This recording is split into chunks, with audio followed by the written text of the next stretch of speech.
special advance limited edition. Chatwin Books is thrilled to offer you an advanced look at a book whose publication we eagerly anticipate. We hope you enjoy your journey to meet a cast of memorable characters in the Belle Epoque of 1908, when the unimaginable adventure was not a trip to Mars, but a flight across the English Channel. This special limited edition of Layne Maheu's novel Man of the World is available only to subscribers, friends and family, colleagues of the author and publisher, and reviewers. Man of the World is forthcoming in September 2021. Note, as there may be minor changes to the text when published, please check any quotations with the publisher.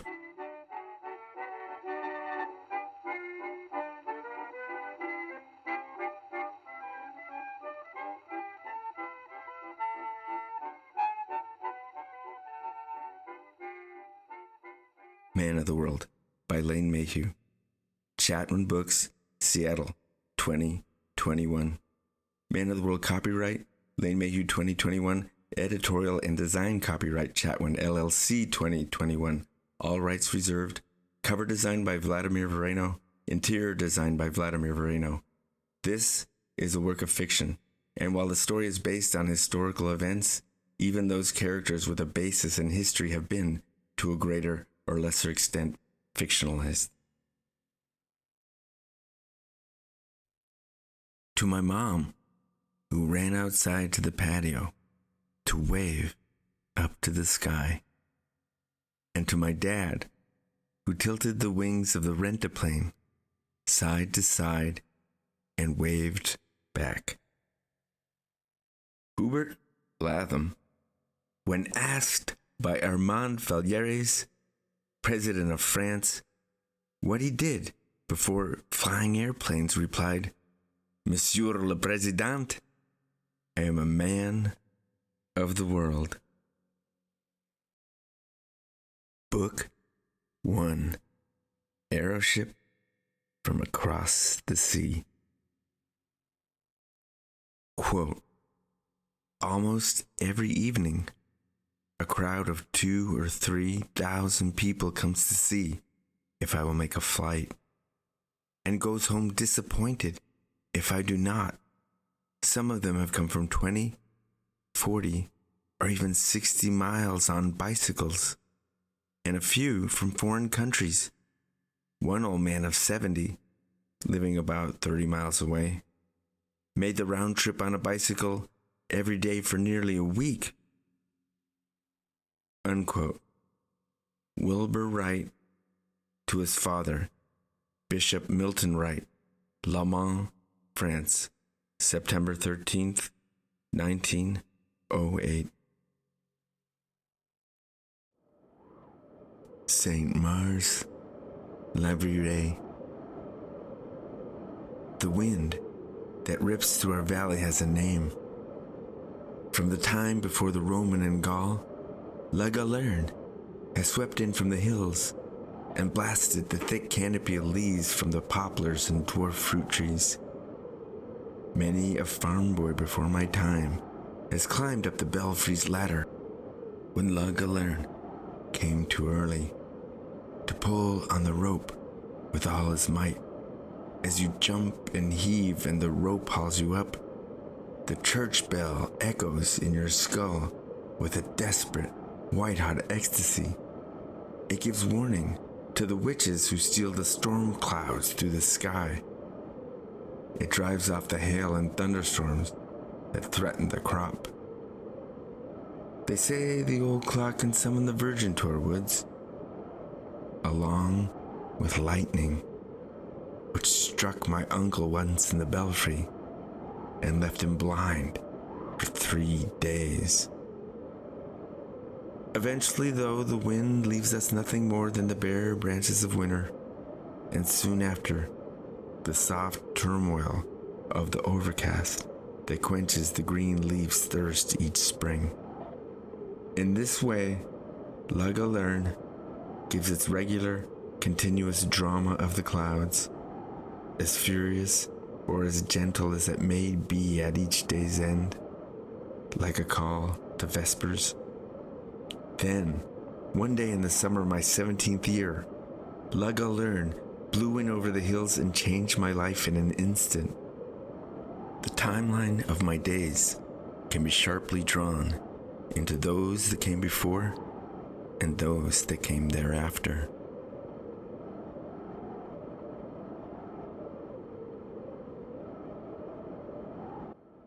Chapter 1. This happened to me back in the August of 1908, on a gray Saturday morning still damp from the rains of the night before. Emerging from the darkened animal air of the barn, I beheld a strange and most wonderful sight. A passenger balloon came sailing in low over the fields. Fat, unwieldy, apparently helpless, about twice the height of the tree line, the treetops of our very own farm. I did not doubt my own eyes, not yet adjusted to the glare of the overcast.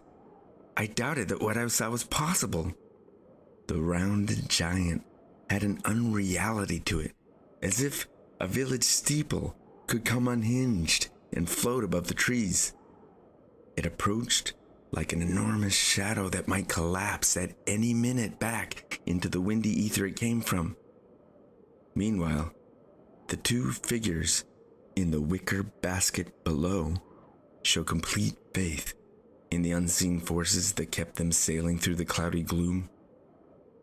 Their swollen ship seemed stationary, but gave a little movement, like the lifting of the gills of a fish, as the gusts and riptides pushed it closer and closer toward me.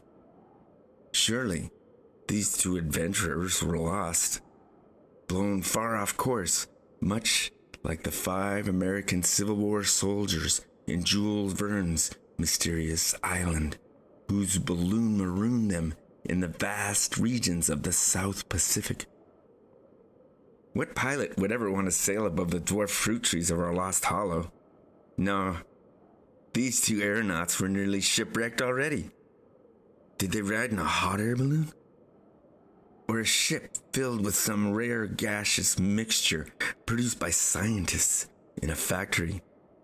I'd heard that in a hot air balloon, it is the smoke that lifts the balloon up, a special kind of smoke, the smoke from animal hides. So aeronauts have to burn old shoes and handbags and wasted saddles to get the balloon aloft. The lower their balloon sank, the faster it sailed. Just when it seemed the two aeronauts' journey was all but over, a burlap sack hanging from the balloon's wicker basket fell to the ground, landing with a thud in the waist-high barley. The pilots let go another bag, which hit near the well with an awful wood-cracking sound. I ran to the sound with dread, only to find the roof above the well had collapsed. "So sorry, monsieur," a voice called down. "There is an accident, I see." I looked up, dazed as in a dream. Were the aeronauts addressing me, or some other hapless creature of the farm? I could not be more disturbed if the very King and Queen of Spain were floating there above me. One of the aeronauts especially fit the part of some rare, storied figure.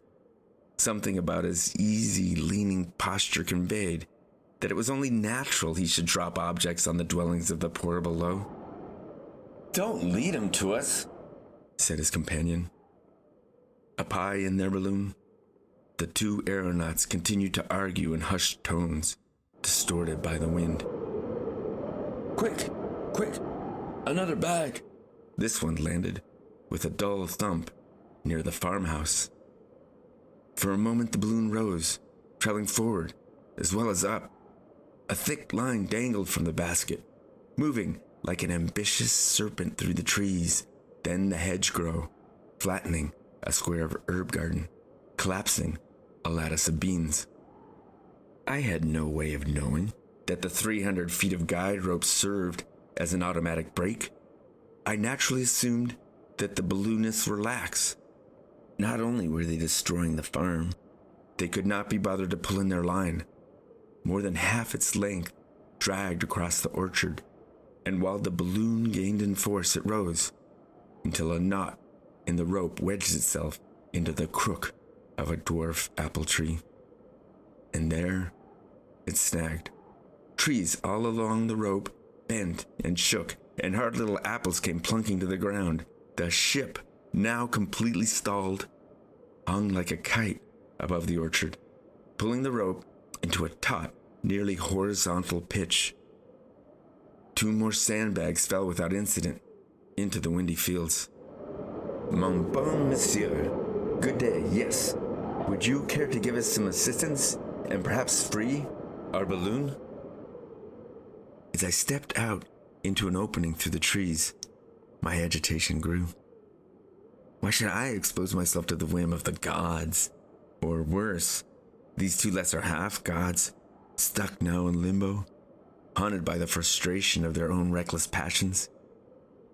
It was here that my first impression of the aeronaut Hubert Latham, who would later come to renown as the most famous pilot in all of France, took shape.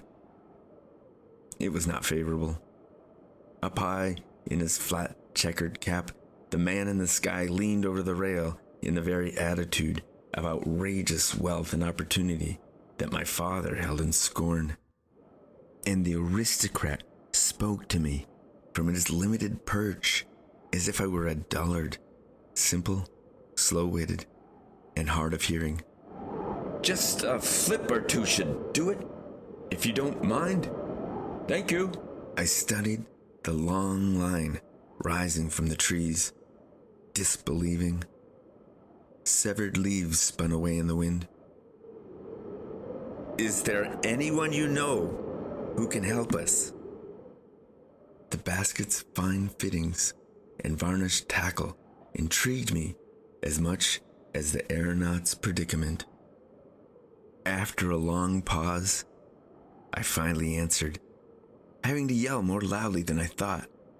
But my voice lacked the authority I had acquired in my 2 years of boarding school, where my mother had hoped, many years ago, I'd gain the skills to become a clerk in industrial Paris or Rouen. Instead, I piped out, weak and boyish, just as I must have appeared to them, like some grasshopper from the farm. And what will you do for our farm in return for the well? We will give you champagne, uncorked by a dancing lady, called the other, leaning eagerly from the basket, and poured into her shoe. What about our well? We offer champagne, and still he wants water. We'll repair the well too. How? I'm serious. So are we, monsieur. So are we. Are we? Yes, of course. You have our word on it. How I wished for an axe so that I could chop their line and they be gone from the farm and swept off forever. How will you repay us for the well? At the race course. We are on the way there to watch the demonstration of the flying machine. The what? The flying machine. What do you call what you're flying in? You do realize. And here, the other aeronaut stooped so far over the rail that the basket dipped, and I feared he'd fall overboard. That the flying machine, as it exists today, is a fixed-wing ship with a prime mover, or in other words, an engine. In this case, a petroleum-burning combustion engine. I had no idea I was about to receive a lecture, which the wind and turning branches made it impossible to follow. The balloon acts as an aerostatic sail, a mere envelope filled with gas. There's no moving part about it. It is not a machine. The aeronaut with the checkered cap brought his black leather gloves together with a satisfying smack. "He's right." I studied the trembling arms of the ancient apple tree, where the line was caught. "So, there's a flying machine, and you want me to meet you there at the race course?" Yes, at this very instant. If you can be bothered to assist us, you know how we can be found. We can't very easily hide now, can we?" "Who are you, so I know who to look for?" "We are, kind sir, members of the Buon Tumpani." "The what?" I waited for a different answer. When none came, I peered up at their enormous aeroship, suspended as if indifferent to the wind, full of the ease of its own inevitable drift, where the dwarf fruit trees cowered and heaved from the tension of the rope. "Gentlemen bastards," I muttered low, though I doubted they could hear, and took the greasy mud-colored rope into my hands. "If you do not fix our well," I yelled, "I will cut your balloon into little pieces." "As you wish." To free their line, I had to climb. I'd been climbing the trees of the orchard all my life, and knew every perch and foothold. It was in these branches that I first climbed under the heady spell of Jules Verne's village in the treetops, with rope bridges that led up to dwellings in the sky, with rooms that floated like boats at the end of a dock. But those lofty huts seemed as impossible to me now as the balloon did above. "You don't believe I'll come find you, do you?" They either agreed or could not hear, as neither answered. Crouching low in the branches, I saw nothing of them but the colossal shadow floating above the canopy of leaves.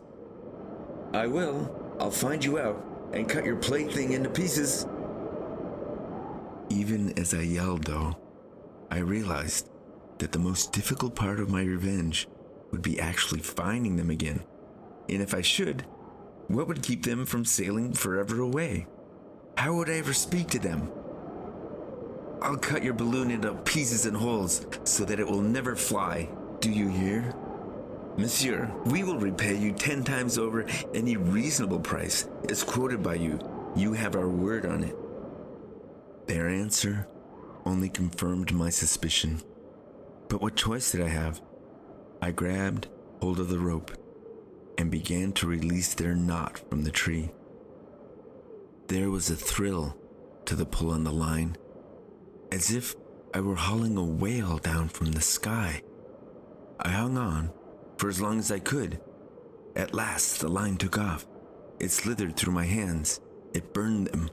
Lunging for a branch, I missed it completely and hung onto the rope.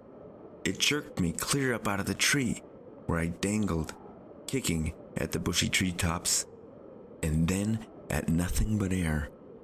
In a moment, I saw the smallness of my home, thatched roofs, rabbit pen, chickens down in the dung heap, laid out humble and bare below. "Let go," yelled one of the aeronauts. "I'm trying. Try harder."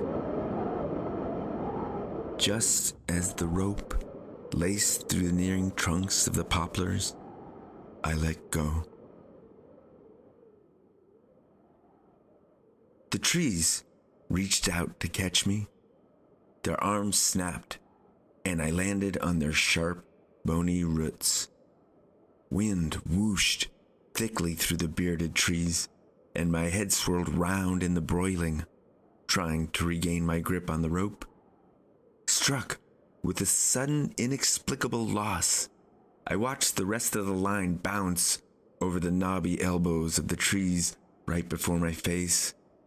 Bound in a dream, doubled over, knocked to breath, I did nothing as the end of the rope slipped up through the leaves into the sky. I stood sluggishly and brushed myself off.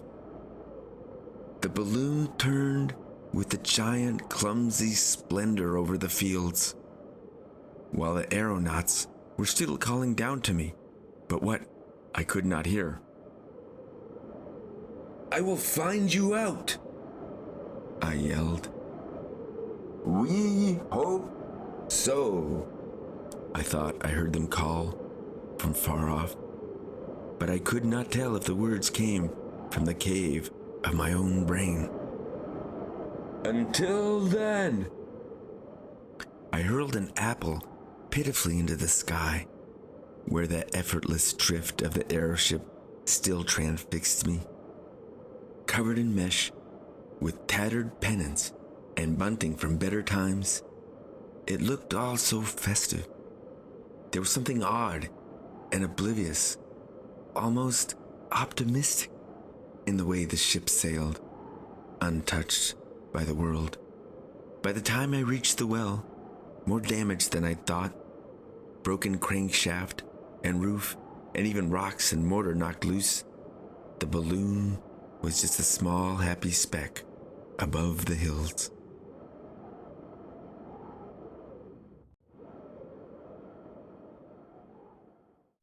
Chatwin would like to thank you for coming along with us on our journey through Chapter 1 of the novel Man of the World. Subscribe for a preview or a pre-hear of Chapter 2 forthcoming.